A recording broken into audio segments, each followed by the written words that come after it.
Hey, I am back with another movie, Spider-Man Brand New Day. And this film ഈ ഫിലിമിൻ്റെ movie review ഒന്നുമല്ല എന്നെ നിന്ന് പ്രതീക്ഷിക്കരുത്. കാര്യം ഈ മൂവിയുടെ ബാക്കിയുള്ള സീരീസ് ഒന്നും തന്നെ ഞാൻ കണ്ടിട്ടില്ല. അതുകൊണ്ട് തന്നെ എനിക്ക് മൂവി റിവ്യൂ ആയിട്ട് പറയാൻ പറ്റത്തില്ല. പിന്നെ എന്തിനാണ് ഈ വീഡിയോ ഇടുന്നതെന്ന് വെച്ച് കഴിഞ്ഞാൽ ഞാൻ സിനിമ കാണാൻ പോകുന്നതിന് തൊട്ട് മുമ്പായിട്ട് ജസ്റ്റ് യൂട്യൂബിലൊന്ന് സെർച്ച് ചെയ്തിരുന്നു. അപ്പോൾ പലരും പറഞ്ഞത് ഇതിൻ്റെ മുന്നേ ഉള്ള സീരീസ് ആയിട്ടുള്ള 1 to 15 ഓഫ് ഡസൻ കണക്കിനുള്ള സിനിമ കണ്ടാലേ ഇത് മനസ്സിലാവുള്ളൂ എന്ന് പറഞ്ഞു. ഞാൻ കാണാതെയാണ് പോയത്. എന്നിട്ടും എനിക്ക് എങ്ങനെ ഉണ്ടായിരുന്നു എന്നാണ് പറയാനാണ് വന്നത്. ഈ ബുക്ക് ചെയ്യുന്നതിന് 2 മിനിറ്റ് മുമ്പാണ് സെർച്ച് ചെയ്തത്. ഞാൻ മൊത്തം കൺഫ്യൂസ്ഡായി ആൻഡ് ടെൻഷൻ അടിച്ച് ബുക്ക് ചെയ്തു. ബുക്ക് ചെയ്തപ്പോഴാണെങ്കിൽ മലയാളം ഓഡിയോ ട്രാക്ക് ആൻഡ് അതിൽ അപ്പം ഞാൻ റിഗ്രറ്റ് ചെയ്തുകൊണ്ടിരിക്കുകയായിരുന്നു. എനിക്ക് ഇംഗ്ലീഷ് മതിയായിരുന്നു എന്ന് വിചാരിച്ച്. കാര്യം ചില സിനിമകളിലൊന്നും മലയാളത്തിലേക്ക് ഓഡിയോ കൺവേർട്ട് ചെയ്യുമ്പോൾ അത്ര രസം ഉണ്ടാവാറില്ല. സോ അതും ഞാൻ ടെൻഷനായി. എനിക്ക് പിന്നെ ലുലു PVRൽ സൺഡേയിലാണ് പോയി കണ്ടത്. അവിടെയാണെങ്കിൽ ഭയങ്കര തിരക്ക്, ഫുൾ ബ്ലോക്ക്. അങ്ങനെ സൺഡേയും കൂടെ ആയിരുന്നു. എന്നിട്ട് ഞാൻ എങ്ങനെയോ അതിൻ്റെ ഉള്ളിൽ എത്തിപ്പെട്ടു. എൻ്റെ കൂടെ വന്നവരാണെങ്കിൽ എല്ലാം അറിയാം. ഞാൻ പിന്നെ വിചാരിച്ച് എന്തെങ്കിലും മനസ്സിലായില്ലെങ്കിൽ അവനോട് ചോദിക്കാം, അതായിരുന്നു എൻ്റെ പ്ലാൻ. ബട്ട് സിനിമ കണ്ടു കഴിഞ്ഞപ്പോഴാണ് എനിക്ക് മനസ്സിലായത് ഞാൻ ചിന്തിച്ച പോലെയല്ല. എനിക്ക് അത്രയും കൺഫ്യൂഷനൊന്നും ആവേണ്ട ആവശ്യം ഉണ്ടായിരുന്നില്ല. ടെൻഷൻ അടിക്കേണ്ട ഒരാവശ്യമില്ലായിരുന്നു. എനിക്കങ്ങനെ മനസ്സിലാവാത്തതിൻ്റെ ഒരു ബുദ്ധിമുട്ടും ഉണ്ടായതായിട്ട് തോന്നിയിട്ടില്ല. എനിക്ക് സിനിമയുടെ കണ്ടിന്യൂറ്റി പോകുമെന്നൊക്കെ നല്ല ടെൻഷൻ ഉണ്ടായിരുന്നു. പക്ഷെ അതുപോലൊന്നും ഉണ്ടായില്ല. ഇറ്റ്സ് വെരി ക്ലീൻ ആൻഡ് നീറ്റായിട്ട് എനിക്ക് സിനിമ കാണാൻ പറ്റി. ആകെ ഓർമ്മയുള്ളത് ഉള്ള ക്യാരക്ടേഴ്സിൽ ഈ ടോം ഹോളൻഡും സാൻഡയും ഉള്ളത് കൊണ്ട് ഞാൻ രക്ഷപ്പെട്ടു. ലൈക്ക് നോവേ ഹോമിലെ ലാസ്റ്റ് എൻഡിങ് സീൻ മാത്രമേ എനിക്ക് ഓർമ്മയുള്ളൂ. അത് തന്നെ കറക്റ്റായിട്ടൊന്നും ഓർമ്മയില്ല. ആ സിനിമ മുഴുവൻ കണ്ടതാണ്. പക്ഷെ എനിക്ക് അപ്പോൾ ഓർമ്മയെ വന്നില്ല. എന്നെ പോലെയാണ് ആരെങ്കിലും ഈ സിനിമ കാണാൻ പോയെങ്കിൽ കമൻറ്റ് ചെയ്യണേ. ഫിലിമിലേക്ക് വരികയാണെങ്കിൽ എനിക്ക് നല്ലൊരു എക്സ്പീരിയൻസ് ആയിരുന്നു. Because this is my first film in 3D in theatre.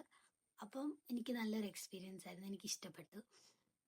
കഥയിലേക്ക് നോക്കുകയാണെങ്കിൽ ഇതിൽ പീറ്റർ പാർക്കിനെ അങ്ങനെ ആർക്കും അറിഞ്ഞുകൂടാ. മീൻസ് അവൻ്റെ റിയൽ ഫേസ് ആരും കണ്ടിട്ടില്ല, ആർക്കും അറിഞ്ഞുകൂടാ.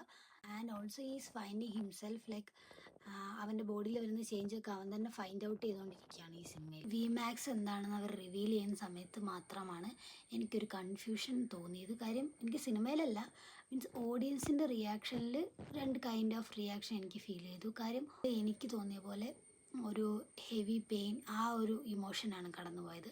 ബട്ട് ചിലർക്കതൊരു ഡിസപ്പോയിൻമെൻ്റ് ആയിട്ട് തോന്നി.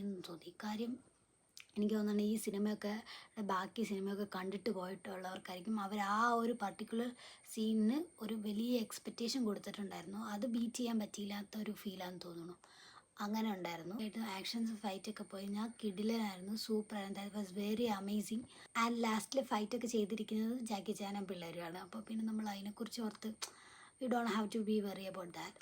ആൻഡ് ഇതിൽ ഇഷ്ടംപോലെ ചിരിക്കാനുള്ള സീൻസ് ഉണ്ട്. മലയാളത്തിൽ കണ്ടതുകൊണ്ടായിരിക്കും തോന്നുന്നു എനിക്ക് നന്നായിട്ട് ചില ഭാഗങ്ങളൊക്കെ നല്ല കോമഡി നന്നായിട്ട് വർക്ക് ചെയ്തിട്ടുണ്ട്. മലയാളത്തിലെ കാണുന്നവർക്ക് വലിയ ബുദ്ധിമുട്ടൊന്നും ഇല്ലാത്തവ ഡൺ സൂപ്പർ. കാര്യം നന്നായിട്ട് ലിപ്സിംഗ് ഒക്കെ ഒരു 90% ഓഫ് സൂപ്പറായിട്ട് അവർ ചെയ്തിട്ടുണ്ട്. ഞാൻ ഇതിലൊരുത്തനുണ്ട്, അവൻ്റെ പേര് ഞാൻ റിവീൽ ചെയ്യാൻ എനിക്ക് അറിഞ്ഞൂടാ അവനെ.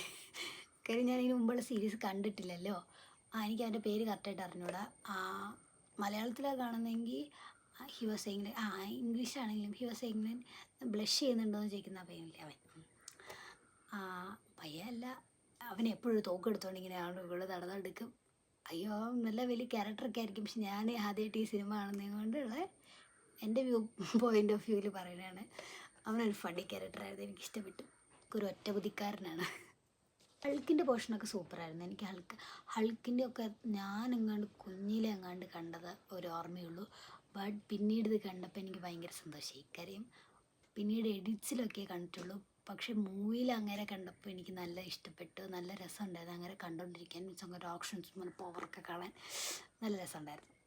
എനിക്കങ്ങനെ ഇതിനെക്കുറിച്ച് ഒരുപാട് ഇങ്ങനെ എണ്ണി പറയാനൊന്നുമില്ല. ബിക്കോസ് എനിക്ക് കമ്പയർ ചെയ്ത് പറയാൻ, പഴയത് വെച്ചറിയാൻ, പഴയത് എനിക്ക് അറിഞ്ഞൂടല്ലോ. പക്ഷെ എനിക്ക് നല്ല ആഗ്രഹമുണ്ട്. ഈ സിനിമ കണ്ടപ്പോൾ എൻ്റെ മനസ്സിൽ പറഞ്ഞാണ് എനിക്ക് ബാക്കി എല്ലാ സിനിമകളും തിയേറ്ററിൽ കാണാൻ പറ്റിയ എക്സ്പീരിയൻസ് എനിക്കത് കിട്ടില്ല. പക്ഷേ ഞാൻ എന്തായാലും അതിൻ്റെ എല്ലാ മൂവീസും കാണും. എനിക്ക് നല്ല ഇഷ്ടപ്പെട്ടു ഈ സ്പൈഡർമാൻ സീരീസ്. കൊള്ളായിരിക്കും. എനിക്ക് ഇഷ്ടപ്പെട്ടു ഈ സ്പൈഡർമാൻ്റെ ഫിലിം. മറ്റേത് നമ്മൾ ചെറുപ്പത്തിൽ കണ്ടതായതുകൊണ്ട് എനിക്ക് അത്ര അങ്ങ് ഈ ഗ്രാഫിക്സും അങ്ങനെ അതൊന്നും നോക്കില്ല. കഥ മാത്രം ഓർമ്മയുണ്ട്, അത്രയേ ഉള്ളൂ. ബട്ട് എനിക്ക് ഇതിൽ സൗണ്ട്സ്, ഫൈറ്റ്സ് എല്ലാം ഇഷ്ടപ്പെട്ടു. So I will must watch that films. And overall പറയുകയാണെങ്കിൽ നിങ്ങളെല്ലാവരും ഈ സിനിമ പോയി തിയേറ്ററിൽ കാണണം. ഇത് കുറേ കാലങ്ങൾക്ക് ശേഷമാണ് സ്പൈഡർമാൻ കാണണമെങ്കിൽ you will must watch this film in 3D. 3D ഒക്കെ ഇപ്പോൾ എടുത്ത് കളഞ്ഞുകൊണ്ടിരിക്കുകയാണ്. ആൻഡ് കുറേ പേർക്ക് മലയാളം കാണാനാണ് താല്പര്യമെങ്കിൽ പെട്ടെന്ന് പോയി കാണുക. കാര്യം മലയാളമൊക്കെ മാറ്റി അവർ ഇംഗ്ലീഷ് ആക്കുവാണ്. മലയാളം നല്ല രസമുണ്ട് കാണാൻ. അത് വേറെ തന്നെ ഒരു വൈബ്. ആൾക്കാർ പറയുന്നതനുസരിച്ച് ബാക്കിയുള്ള സിനിമകളൊന്നും കണ്ടിട്ടില്ലെങ്കിൽ ഇത് മനസ്സിലാവില്ല എന്ന് പറയുന്നത് ചുമ്മയാന്ന് തോന്നുന്നു. കാര്യം മനസ്സിലാവുകയൊക്കെ ചെയ്യും. ബട്ട് നമ്മൾ വീട്ടിലിരുന്ന് OTT കണ്ടാൽ വലിയ രസമൊന്നും ഉണ്ടാവില്ല എന്ന് എനിക്ക് തോന്നുന്നു. നമ്മൾ തിയേറ്ററിൽ എക്സ്പീരിയൻസ് ചെയ്യുമ്പോൾ കുറച്ചും കൂടെ നല്ല വെറൈറ്റി ആയിട്ടിരിക്കും. അപ്പോൾ ആരും മിസ്സാക്കാതെ പോയി തിയേറ്ററിൽ തന്നെ കാണുക. I will be back with another movie. By.